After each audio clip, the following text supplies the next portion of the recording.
Seorang pemuda 23 tahun, menjalani rutinitas yang jarang diidamkan banyak orang. Sebagai seorang debt collector untuk perusahaan pembiayaan, Megavina, ia bertugas menagih cicilan dari berbagai nasabah dengan beragam latar belakang. Di antara tawa, tangis, dan keluh kesah mereka, Raka menemukan cerita-cerita yang tak terduga. Hari itu, ia mengunjungi Busri, seorang pedagang kecil di pasar yang sering terlambat membayar cicilan. "Raka, tolong ya, usahakan agar saya bisa dapat perpanjangan waktu," pintanya dengan senyum getir. Raka hanya mengangguk, menahan diri untuk tidak terlalu mendesak. Rumah sederhana Busri mencerminkan kehidupan yang serba pas-pasan, namun selalu menyambutnya dengan kehangatan. Meski pekerjaannya dianggap keras oleh sebagian orang, Raka justru menemukan sisi kemanusiaan di dalamnya. Setiap tatapan mata, cerita pilu, dan harapan yang disampaikan kepadanya membuatnya merasa menjadi bagian kecil dari hidup orang-orang yang ia datangi. Salah satu pelanggan yang sering membuat Raka merenung adalah Bu Maya, seorang janda muda dengan seorang anak kecil.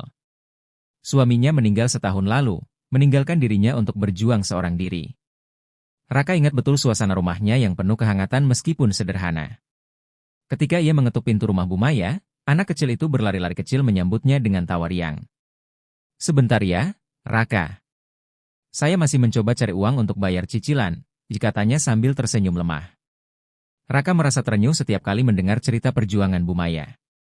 "Kalau ada apa-apa, kabarin saya, Bu," katanya suatu hari. Bu Maya hanya tersenyum, namun tatapan matanya seperti ingin mengatakan sesuatu yang lebih dalam. Rumah Mbak Liana terletak di ujung gang sempit yang sunyi.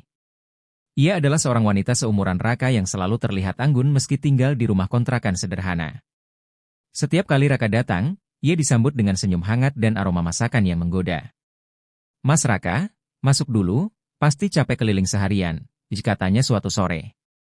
Di dalam rumah, Mbak Liana sering menyuguhkan teh manis dan obrolan ringan yang perlahan menjadi lebih akrab. "Kamu nggak capek, kerja kayak gini terus?" tanyanya, membuat Raka termenung.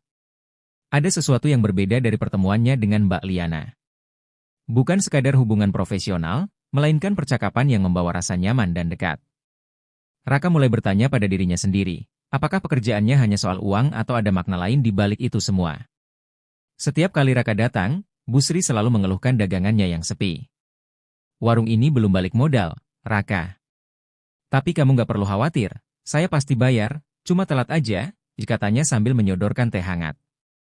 Rumah Busri terasa kosong, terutama sejak anak-anaknya merantau keluar kota.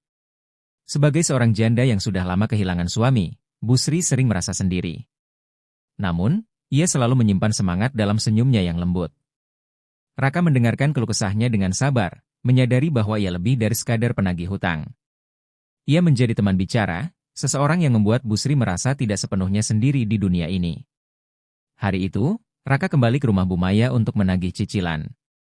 Bu Maya sedang duduk di halaman depan sambil mengawasi anaknya bermain.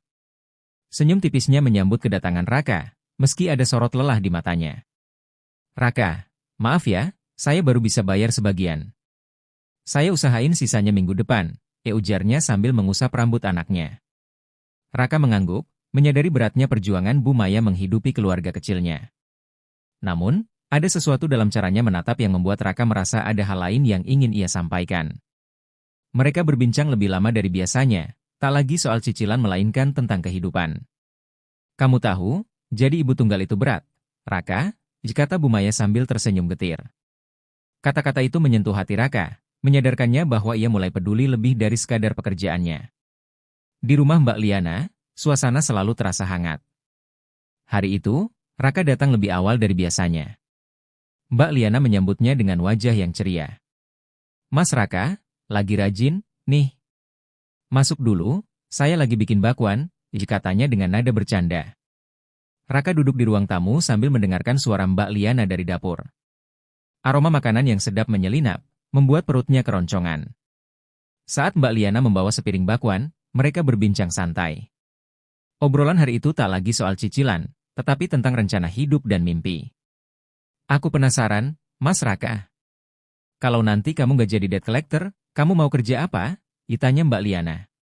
Pertanyaan itu membuat Raka terdiam sejenak. "Entahlah, Mbak. Aku belum pernah benar-benar mikir sejauh itu," jawabnya. Obrolan itu membuat Raka sadar bahwa ia butuh lebih dari sekadar rutinitas untuk merasa hidup. Kunjungan ke rumah Bu Sri kali ini terasa berbeda. Ketika Raka mengetuk pintu, tidak ada jawaban. Pintu terbuka sedikit, dan ia melihat Bu Sri duduk sendirian di ruang tamu dengan mata menerawang. Bu Sri, maaf kalau saya ganggu, kata Raka pelan sambil masuk. Bu Sri menoleh dengan tatapan yang kosong. Maaf ya, Raka.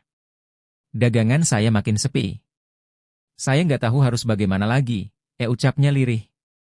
Raka duduk di depannya, mencoba memberi semangat. Saya yakin, rezeki itu nggak pernah salah alamat, Bu. Pelan-pelan aja, katanya. Meski Raka tahu itu hanya sedikit membantu, ia merasa bahwa kehadirannya lebih penting daripada kata-kata. Kali ini, Bu Maya terlihat berbeda. Ia menyambut Raka dengan senyum yang lebih hangat. Setelah mereka berbincang sebentar, Bu Maya tiba-tiba berkata, Raka, kalau kamu capek jadi debt collector, aku bisa bantu carikan kerja lain. Raka terkejut mendengar tawaran itu. Kerja apa, Bu? Tanyanya, setengah penasaran. Bu Maya tersenyum kecil. Aku punya teman yang lagi cari karyawan buat usaha catering. Gajinya mungkin gak besar, tapi lebih tenang dari pekerjaanmu sekarang. Raka mengangguk pelan. Tawaran itu membuatnya berpikir. Ia mulai mempertanyakan apakah pekerjaannya saat ini benar-benar membawa kebahagiaan, atau justru membuatnya terjebak dalam dilema. Di rumah Bu Sri, Raka membantu mengupas singkong untuk keperluan dagangannya. Raka, kamu ini rajin banget. Anak saya sendiri jarang-jarang bantu kayak gini, katanya sambil tertawa kecil. Kalau nggak bantu, siapa lagi yang mau, Bu? Jawab Raka sambil tersenyum. Percakapan ringan itu membuat suasana lebih akrab. Bu Sri kemudian mulai bercerita tentang masa mudanya, tentang bagaimana ia dulu berjuang bersama suaminya membuka usaha kecil. Raka mendengarkan dengan penuh perhatian. Baginya, cerita-cerita seperti ini adalah pelajaran hidup yang tak ternilai. Meski hanya seorang debt collector, ia merasa telah belajar banyak tentang arti perjuangan dan keikhlasan. Di suatu sore, Raka duduk bersama Mbak Liana di ruang tamunya yang kecil namun rapi. Mereka berbincang sambil menikmati teh hangat. Mbak Liana, yang biasanya ceria, kali ini terlihat lebih serius. Raka, kamu pernah nggak merasa pengen berhenti dari pekerjaanmu ini? Tanyanya tiba-tiba. Raka terdiam, lalu mengangguk pelan. Pernah, Mbak. Tapi aku nggak punya pilihan lain, jawabnya jujur. Mbak Liana menatapnya dalam-dalam. Kamu masih muda. Jangan sampai kamu terjebak di pekerjaan yang bikin kamu lupa sama mimpi, katanya. Kata-kata itu terus terngiang di kepala Raka, membuatnya mulai mempertimbangkan arah hidupnya. Di kunjungan berikutnya, Raka melihat Bu Maya tengah sibuk mempersiapkan makanan ringan untuk dijual di pasar. Anak kecilnya bermain di teras sambil memanggil-manggil nama Raka. Ayo, Raka, coba ini. Saya lagi eksperimen bikin kue baru, katanya sambil menyodorkan sepiring kue kecil. Raka mencoba sepotong dan tersenyum puas. Enak banget, Bu. Ini pasti laris di pasar. Bu Maya tersenyum lega. Doain aja, Raka. Kalau usaha ini berhasil, mungkin saya nggak perlu ngutang lagi, katanya. Di balik senyumnya, Raka merasakan keberanian seorang ibu yang tak pernah menyerah meski hidup penuh tantangan. Hari itu, Raka datang ke rumah Bu Sri saat malam sudah larut. Ia khawatir karena Bu Sri tidak memberi kabar seperti biasanya. Ketika mengetuk pintu, ia disambut dengan senyum letih. Raka, maaf ya kalau saya sering merepotkan, ucapnya pelan. Raka menatap wajahnya yang mulai dipenuhi kerutan. Nggak apa-apa, Bu. Saya cuma khawatir, jawabnya. Bu Sri menghela napas panjang. Kadang saya pikir, apa semua usaha ini ada gunanya? Tapi kalau saya menyerah, siapa lagi yang akan melanjutkan? Katanya sambil menatap kosong ke arah jendela. Raka hanya bisa terdiam, mencoba memahami perjuangan yang lebih besar dari sekadar hutang. Di sebuah sore yang tenang, Raka kembali ke rumah Mbak Liana. Ia membawa kabar bahwa perusahaan memberikan kelonggaran untuk pembayaran cicilan. Namun, Mbak Liana tampaknya lebih tertarik membicarakan hal lain. Raka, kamu tahu nggak, hidup itu soal pilihan, katanya tiba-tiba. Kalau kamu terus-terusan hidup cuma buat cari uang, kapan kamu sempat bahagia? Kata-kata itu menggugah hati Raka. Ia menyadari bahwa ia terlalu sibuk menjalani rutinitas tanpa pernah bertanya pada dirinya sendiri, apa yang sebenarnya ia inginkan. Bu Maya tampak bersemangat saat Raka datang. Raka, aku sudah mulai dapat pelanggan tetap untuk cateringku. Ini semua berkat dukunganmu, ya katanya sambil tersenyum cerah.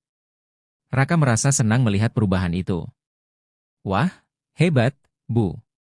Kalau usaha ini terus berkembang, mungkin Bu Maya bisa buka warung sendiri, katanya. Tapi aku tetap perlu kamu, Raka, ya ucap Bu Maya pelan.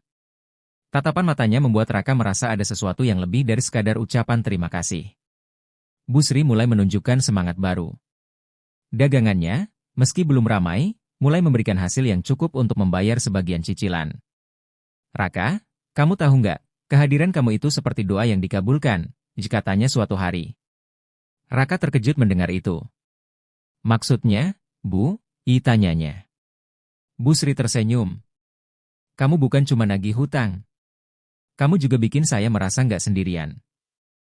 Kata-kata itu membuat Raka sadar bahwa pekerjaannya memiliki arti yang lebih besar dari sekadar uang. Ia merasa menjadi bagian dari perjalanan hidup orang-orang yang ia temui.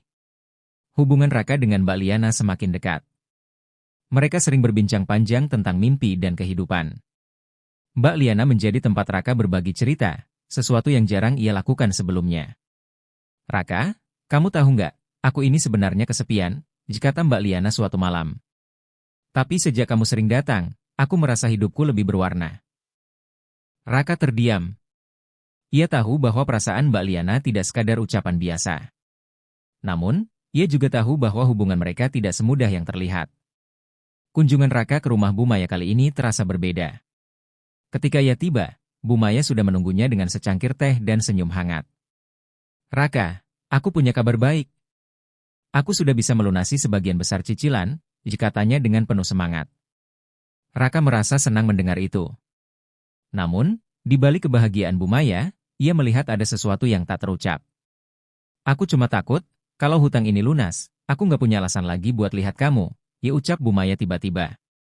Kata-kata itu membuat Raka terdiam. Ia mulai menyadari bahwa hubungan ini tak lagi sekadar urusan pekerjaan, melainkan perasaan yang tak bisa dihindari. Di pasar, dagangan Bu Sri semakin ramai. Ketika Raka datang ke rumahnya, ia disambut dengan senyum lebar. Raka, aku mau traktir kamu. Ini berkat kamu yang selalu kasih semangat, katanya.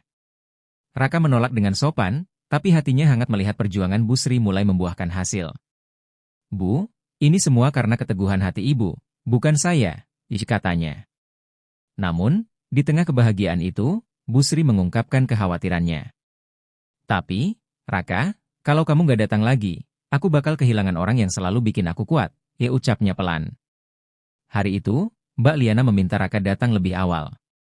Ia ingin membicarakan sesuatu yang penting. Raka, aku tahu kita gak bisa terus begini. Kamu punya tanggung jawab, dan aku gak mau menghalangimu, katanya. Raka terkejut mendengar ucapan itu. Mbak, maksudnya apa? Tanyanya. Mbak Liana tersenyum lemah. Aku tahu ada hal-hal yang gak bisa kita paksakan, meskipun perasaan kita kuat, jawabnya. Raka merasa bingung. Ia mulai menyadari bahwa pekerjaannya telah membawanya ke persimpangan jalan yang sulit. Bu Maya mengambil langkah berani. Ia melunasi sisa cicilannya sekaligus, mengejutkan Raka. Aku gak mau terus-terusan bergantung pada kamu, Raka, katanya tegas. Raka mengangguk, merasa bangga dengan keberanian Bu Maya. Namun, sebelum ia pergi, Bu Maya menahan tangannya. Tapi, kalau suatu hari kamu butuh tempat untuk pulang, aku selalu ada, katanya dengan nada penuh harapan. Kata-kata itu meninggalkan jejak mendalam di hati Raka. Ia mulai bertanya-tanya, apakah ada lebih dari sekadar hutang antara mereka. Ketika Raka datang ke rumah Bu Sri, ia disambut dengan meja makan yang penuh dengan makanan sederhana. Raka, ini untuk kamu. Sebagai tanda terima kasih, katanya, Raka merasa terharu. Bu, ini terlalu banyak. Saya nggak bisa menerima, katanya. Tapi Bu Sri bersikeras. Kamu sudah banyak membantu, Raka. Ini caraku mengucapkan terima kasih. Malam itu, Raka menyadari bahwa ia telah menjadi bagian penting dalam hidup Bu Sri. Namun, ia juga tahu bahwa ia tak bisa tinggal selamanya. Mbak Liana akhirnya memutuskan untuk pindah ke kota lain demi mengejar karir yang lebih baik. Saat Raka datang untuk terakhir kalinya, ia merasa kehilangan yang mendalam. Raka, aku nggak akan pernah lupa kamu. Kamu adalah bagian penting dari perjalanan hidupku, kata Mbak Liana sambil menatapnya. Raka hanya bisa tersenyum. Semoga Mbak sukses di tempat baru. Saya akan selalu ingat Mbak, jawabnya. Meski berat, ia tahu bahwa ini adalah keputusan terbaik. Bu Maya mulai jarang terlihat. Raka mendengar bahwa ia sibuk dengan usaha cateringnya yang semakin berkembang. Saat ia mencoba mengunjungi rumahnya, Bu Maya hanya meninggalkan pesan singkat. Raka, terima kasih untuk semuanya. Hidupku berubah karena kamu, tulisnya.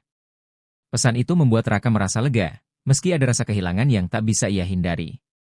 Ia mulai menyadari bahwa perpisahan adalah bagian dari hidup, dan terkadang, itu adalah cara terbaik untuk melangkah maju.